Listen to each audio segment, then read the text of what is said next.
For this video, mayroon kasing isang lugar na banda yatang itong Cavite eh. Ang tubig umaagos na kulay pula. Ano kaya ito? Panoorin nga natin itong mga langga.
mahal na Panginoon na talaga tayong magdadasal na, ano?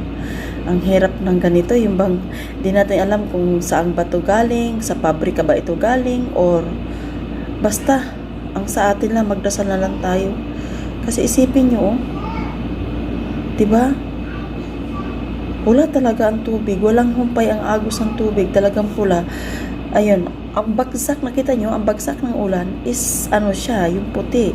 Pero pag bumaha na siya, ayan, sa baha na siya, pula ang tubig. Ayan, kasama sa baha, pula. Naku, parang, ano, ito na yung hudyat na parating na. Naku, Diyos ko po, nalimbawat akong balahibo.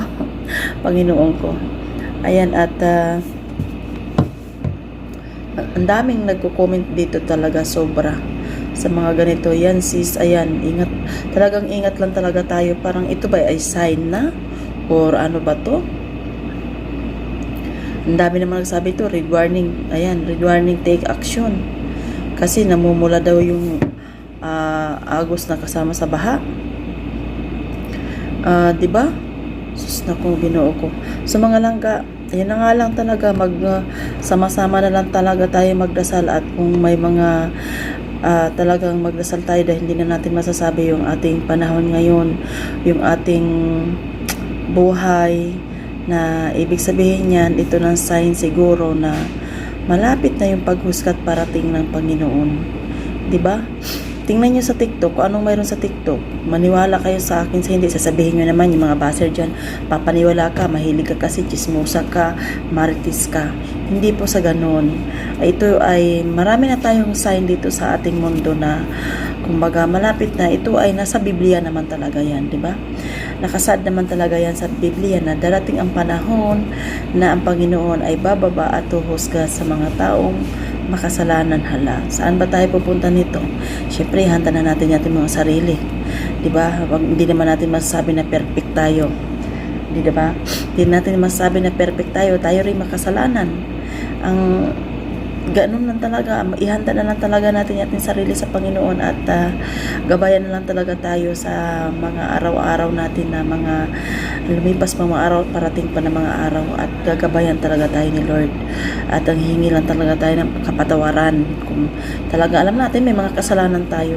So maraming salamat dyan sa inyo lahat sa panonood nyo ng aking mga reaction video at sana po ay kapulutan to ng mga konting aral. Ito'y sign siguro, di natin alam kung saan galing tong baha na to. Sasabihin nyo na naman dyan, naniniwala na naman ako, isa yung prank, isa yung content. Hindi po yung content, tingnan nyo nga yung tubig, oh, pulang pula, diba? Saan ba galing yan? So maraming salamat sa inyo lahat.